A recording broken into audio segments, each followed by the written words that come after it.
Hello दोस्तों, स्वागत करते हैं एक बार फिर से आपके अपने YouTube channel Bihar board study point में। दोस्तों, आज इस इम्पोर्टेंट वीडियो में डिस्कस करने जा रहे हैं बिहार डीएलएड इंटेक्स एग्जाम 2026 के लिए most important previous year question पे, जो कि दोस्तों 10/6/2023 को यह क्वेश्चन पूछा गया है। और दोस्तों, यह बहुत ही बेहतरीन क्वेश्चन है विज्ञान का। तो देखिए दोस्तों, विज्ञान में कहाँ कहाँ से डीएलएड इंट्रेंस एग्जाम में क्वेश्चन पूछे जाते हैं। अगर आप इस वीडियो को अंत तक देखते हैं तो यह उम्मीद है कि आपको यह समझ में आ जाएगा कि किस तरह का क्वेश्चन कहाँ से पूछे जाते हैं। तो इस वीडियो का पहला क्वेश्चन यहाँ पर दोस्तों दिया हुआ। पहला क्वेश्चन दोस्तों कह रहा है कि लाइम जल है। लाइम जल मतलब दोस्तों क्या होता है? चूने के पानी। क्या होता है? चूने का पानी दोस्तों है। ए में है CO, बी में है CaCl2, सी में है CaOH का होल 2 और डी में है CO3। तो लाइम जल दोस्तों इनमें से क्या है? यानी चूने का जो पानी का रासायनिक सूत्र होना चाहिए दोस्तों, वो होता है CaOH का होल 2। ऑप्शन में सी बिल्कुल राइट आंसर है। यानी इनको दोस्तों कैल्शियम हाइड्रोक्साइड कहते हैं। क्या कहते हैं? Calcium hydroxide. नेक्स्ट क्वेश्चन यहाँ पर दोस्तों दिया है, कौन रंग है जिसका खतरे के सिग्नल में उपयोग होता है? ए बैंगनी रंग, बी लाल रंग, सी नीला रंग और डी पीला रंग। तो दोस्तों खतरे के सिग्नल के रूप में जैसे रेलवे जंक्शन पे यानी कि प्लेटफॉर्म पे रहते हैं दोस्तों, और इसके बाद चौराहों पे दोस्तों रहता है, तो लाल रंग का करते हैं। किसका? लाल रंग का। ऑप्शन नंबर बी बिल्कुल राइट आंसर है। क्यों दोस्तों करते हैं? क्योंकि इनका जो तरंगदैर्घ्य है दोस्तों सबसे अधिक है। इनका तरंगदैर्घ्य सबसे अधिक है और विक्षेपित जो है दोस्तों वह सबसे कम है विक्षेपण। तो चलते हैं नेक्स्ट क्वेश्चन की ओर। नेक्स्ट क्वेश्चन यहाँ पे दोस्तों दिया हुआ है, कह रहा निम्नलिखित में से कौन मानव का उद्भव स्थान है? ए अमेरिका, बी चीन, सी अफ्रीका और डी भारत। उद्भव मतलब मानव का जो जीवन शुरू हुआ था दोस्तों, कहाँ से इनका उत्पत्ति जो हुआ था वो कहाँ से हुआ है दोस्तों? तो अफ्रीका से हुआ था। ऑप्शन नंबर सी बिल्कुल राइट आंसर है। कहाँ से दोस्तों? अफ्रीका से।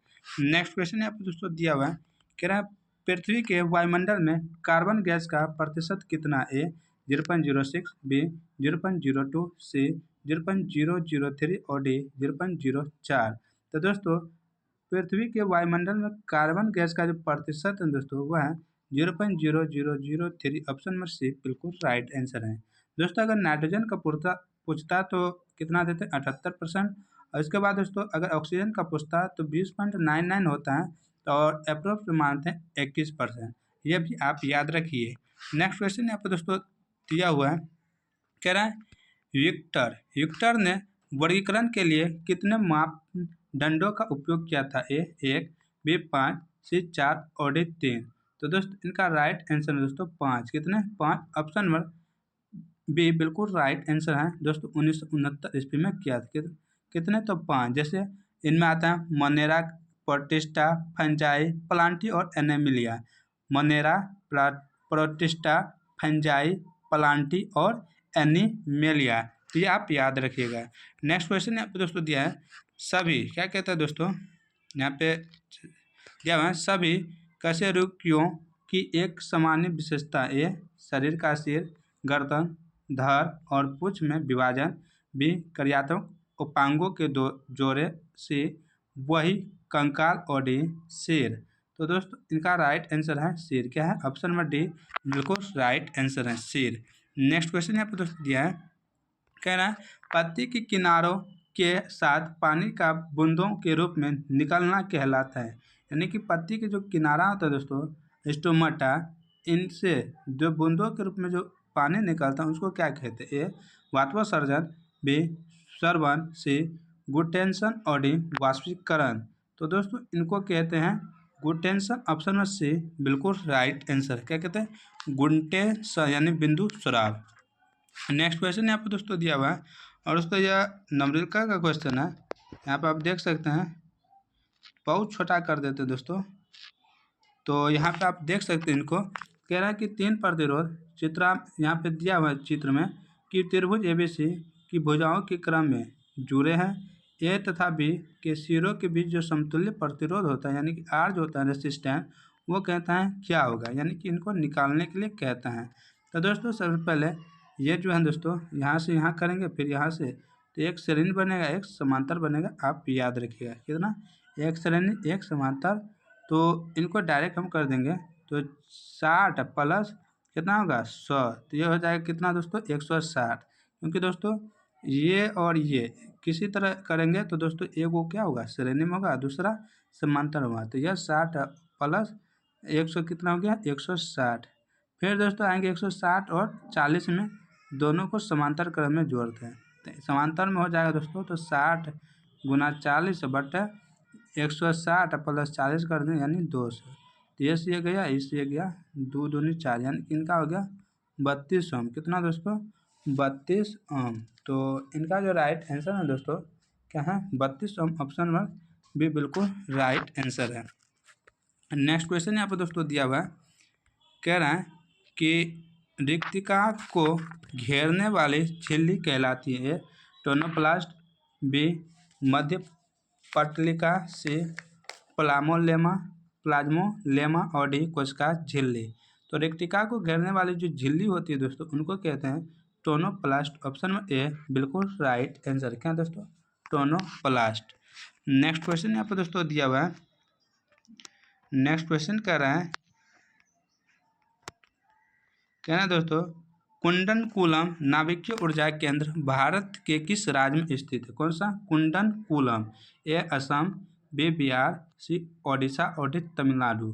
तो दोस्तों यह तमिलनाडु में, कहाँ पे तमिलनाडु, कुंडनकुलम तमिलनाडु, कुंडन तमिलनाडु, आप याद रखिएगा। नेक्स्ट क्वेश्चन यहाँ पर दोस्तों दिया है कि MACS 1407 जो कि एक अधिक उपज देने वाली कीट मुक्त प्रजाति है, ए चावल का, बी गेहूं का, सी दलहन या दाल का और डी सोयाबीन का। तो MACS 1407 किसका दोस्तों प्रजाति है, तो दोस्तों यह जो है ये सोयाबीन का प्रजाति। ऑप्शन नंबर डी बिल्कुल राइट आंसर है। नेक्स्ट क्वेश्चन यहाँ पर दोस्तों दिया है, सोनार एक ऐसी युक्ति है, सोनार एक ऐसी युक्ति है जिसमें उपयोग किया जाता है, ए पराध्वनि तरंगों का, बी सुनने योग्य तरंगों का, सी अपसर्व्य तरंगों का और डी रेडियो तरंगों का। तो सोनार क्या है दोस्तों, तो सोनार एक पराध्वनि तरंगों का युक्ति है। ऑप्शन में ए बिल्कुल राइट आंसर है। नेक्स्ट क्वेश्चन यहाँ पे दोस्तों दिया है, जेल मिश्रण है, जेल जो दोस्तों हम लोग लगाते हैं जैसे टमाटर रस होता है दोस्तों, जेल एक खाने वाला होता है, लेकिन हम लोग जो जेल लगाते हैं माथा में केस को क्या करते हैं खड़ा करने के लिए लगाते हैं ना, ये तो वो मिश्रण है, ये द्रव तथा द्रव का, बी गैस तथा गैस का, सी द्रव तथा ठोस का और डी ठोस तथा द्रव का ठोस का। तो जेल किसका मिश्रण है दोस्तों, तो यह जो है दोस्तों यह द्रव तथा ठोस यानी कि द्रव और ठोस का मिश्रण है। ऑप्शन नंबर सी बिल्कुल राइट आंसर है। नेक्स्ट क्वेश्चन यहाँ पर दोस्तों दिया हुआ है कि टंगस्टन कितने डिग्री ताप पर पिघलता है, A 2000 degree Celsius, B 1520 degree Celsius, C 3025 degree Celsius और डी 3422 डिग्री सेल्सियस।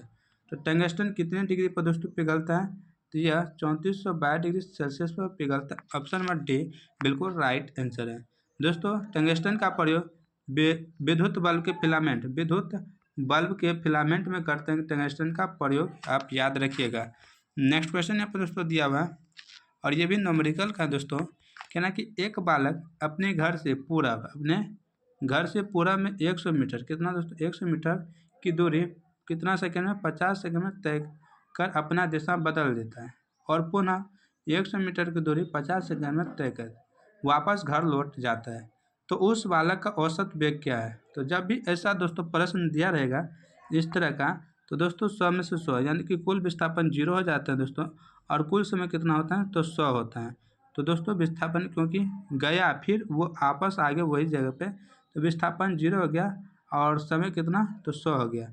तो वेग बराबर तो दोस्तों विस्थापन बटे समय, तो 0 बटे 100 कर देंगे, तो यहाँ पे इनका जो राइट आंसर होगा 0 मीटर पर सेकंड। ऑप्शन नंबर डी बिल्कुल राइट आंसर है।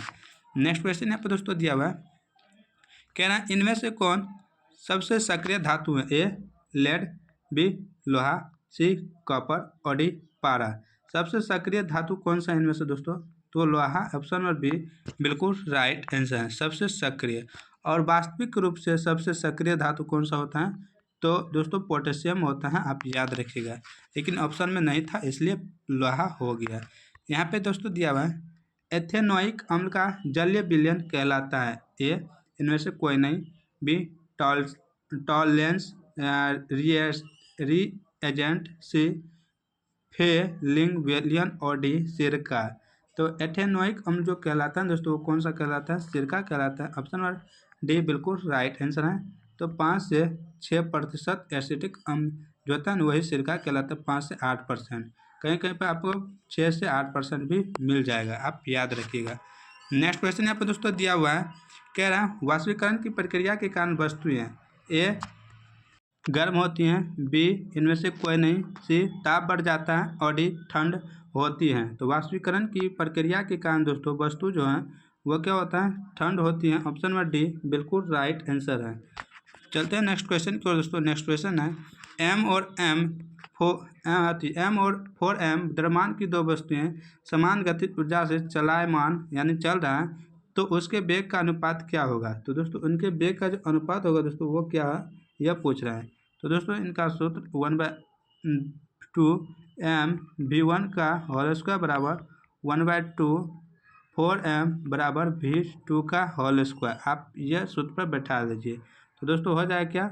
v1/v2 का होल स्क्वायर बराबर 4/1। तो दोस्तों यहाँ पे इनका राइट आंसर जो हो जाएगा वो दोस्तों 2:1 हो जाएगा। आप याद रखिएगा 2:1। ऑप्शन नंबर बी बिल्कुल राइट आंसर है। नेक्स्ट क्वेश्चन यहाँ पर दोस्तों दिया हुआ है और इस वीडियो का अंतिम क्वेश्चन है दोस्तों, कह रहा है कि जियोट्रोपिज्म पौधे का किसके प्रति प्रतिक्रिया है? ए पोषक तत्व, बी सूरज की रोशनी, सी मिट्टी की नमी, और डी गुरुत्वाकर्षण बल। तो जियोट्रोपिज्म पौधे का जो है दोस्तों वो किसके प्रति प्रतिक्रिया होता है? तो यह दोस्तों होता है गुरुत्वाकर्षण के प्रति। ऑप्शन नंबर डी बिल्कुल राइट आंसर है। तो दोस्तों आज की वीडियो यही समाप्त करते हैं। यह वीडियो आपको कैसा लगा आप कमेंट कर जरूर बताइएगा, और इस चैनल पर नए होंगे तो आप चैनल को जरूर से जरूर विजिट कर लीजिएगा। तो मिलते हैं कल के नए वीडियो में, तब तक आप लोग मस्त रहें, स्वस्थ रहें, अपनी तैयारी बेहतरीन से करें। जय हिंद, जय भारत।